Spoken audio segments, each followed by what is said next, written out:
We all know the world is filled with many holidays, many cultures and people celebrating together through so many different religions. And today here on FTD Facts, we are talking about Eid al-Adha, which is a very unique Islamic holiday followed by many people around the world. Hey guys, what's going on? Welcome to FTD Facts. My name's Dave Walpole, and if it's your first time here to the channel, well, welcome to the channel. This is a place where we talk about people, cultures, and places from all around the world. We've talked about cool temples in India, we've talked about Saudi Arabia, we've talked about even places in Europe. But today, we're talking about, well, holidays. Now before jumping in this video, I want to make you guys aware of Grammarly.com. These guys are our sponsor, and I'm going to talk about that more at the end of the video. Now yeah, considering we're talking about holidays, the one question I have for you is, what is your favorite holiday? It doesn't have to be anything that we're specifically talking about right now. Like for me, I really love Christmas. It's just, I'm not really a religious person, but it is just a really, really nice holiday. But I want to know which one your favorite is and why, so let me know down there in the comments below. So today we're going to talk about Eid al-Adha because it's one of the most impressive holidays from around the world that is celebrated by millions. So let's find out why it's so important. Eid al-Adha is also called the Feast of Sacrifice, or something that's loosely translated to that, being the second of two major holidays for the Muslim people.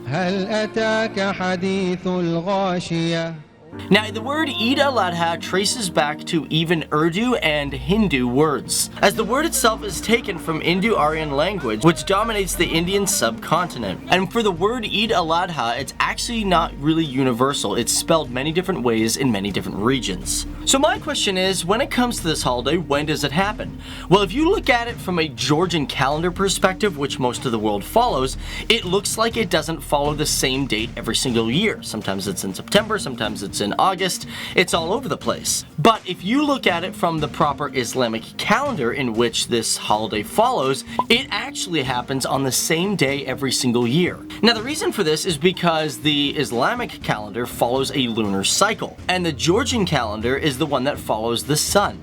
So how different are these two calendars? Well, almost every single year the Islamic calendar has 11 days less than the solar cycle. Right now, according to this video, it is September of 2017. Now September is called Dhul Hijjah according to the Islamic calendar, but the year is actually 1438, and their new year will happen on the date of September 21st, bringing in the month of Muharram and the year 1439. And for the next Eid al-Adha, it won't happen until August 21st, 2018, and the one in 2019 will be on August 11th, which is my birthday. Cool. So what is the actual date of Eid al-Adha? So Eid al-Adha will always fall on the 10th day of Dhul Hijjah, and then it will go for approximately 4 days.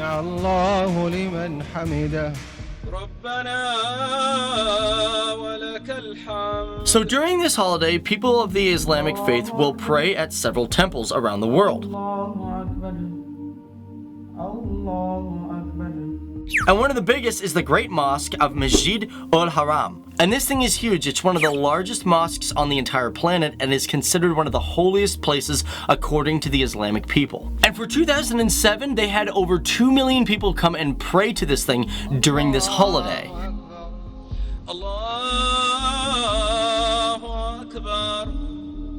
So what is this holiday all about? What happens during Eid al-Adha? Well, it is called the sacrifice of feasts, so you have a general idea. So for some families, if it's in the budget, you will sacrifice a goat, which is very common, a sheep, cow, or maybe even a camel. Now, one thing that's interesting about the killing of this animal, when the food is harvested, it's actually divided into 3 different portions. For the 3 portions, one goes to you and your family, one will go to neighbors and friends, and for the last portion, it's pretty much traditional to give that to the needy and the poor within the city or your own community.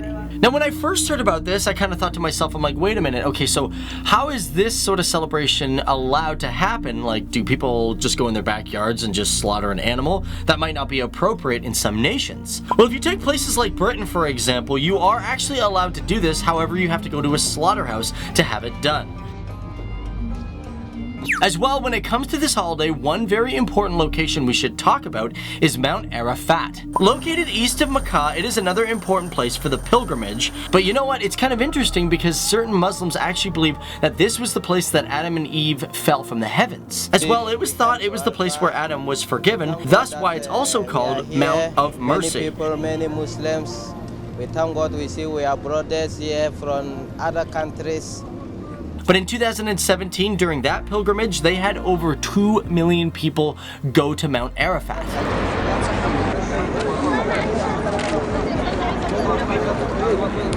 And of course, when it comes to that, I mean, like, you gotta have security. They had over 100,000 security personnel watching over the area. As well, we should probably mention one interesting fact about Mount Arafat. It is also believed to be the location where the Prophet Abraham gave his last speech, which was roughly 14 centuries ago. Okay, so I get it. I haven't answered the question, why is this holiday celebrated? What is with the sacrifice of the animal? Is this something like Eid al-Fitr, which is a feast after Ramadan? No, not really.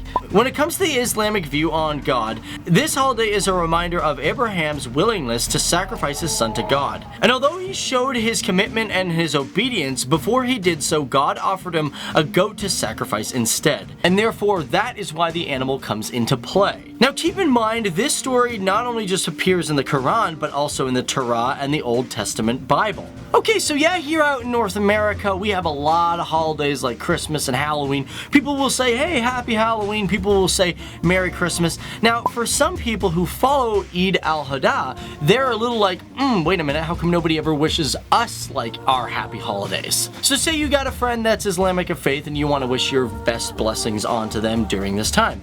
Well, you don't really say happy or Merry Eid al-Adha. It just doesn't really work that way. The proper term you should be saying is Eid Mubarak, which pretty much means that you're wishing a happy and blessed holiday to them, their friends, and their family.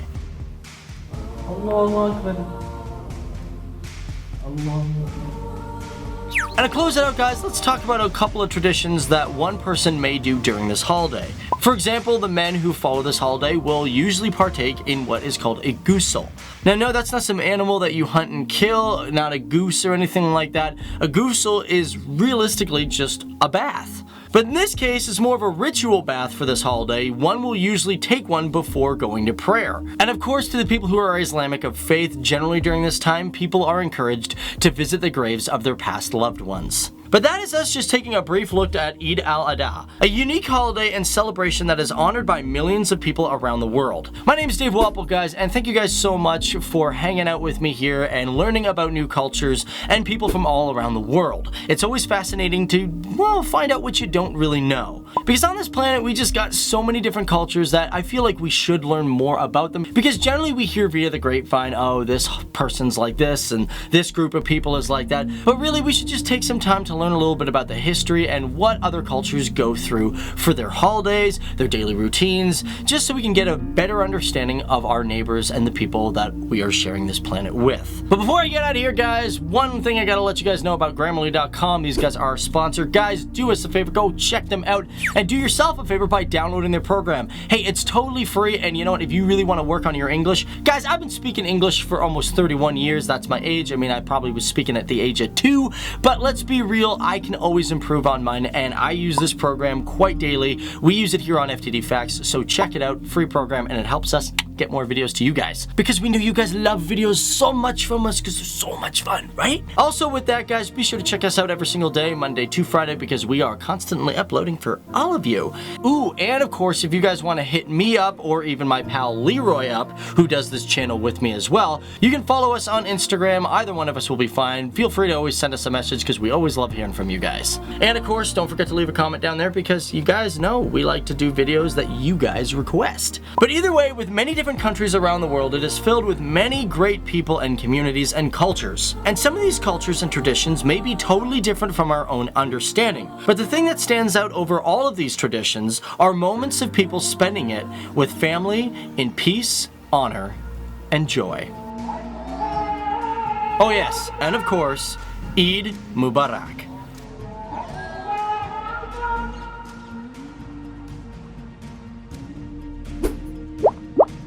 Thanks for watching, guys. Don't forget to hit the subscribe button. Check us out Monday to Friday. We are always uploading. On top of that, if you really like this video, you guys might want to check out this video as well. Just a really cool, interesting topic. And if you just like learning about cultures and people from all around the world, check out our country's playlist, because you'd be surprised at what you don't know, and you'd be surprised at what you might know. But either way, thanks for tuning in to us. We've been FTD Facts, and we're here for you.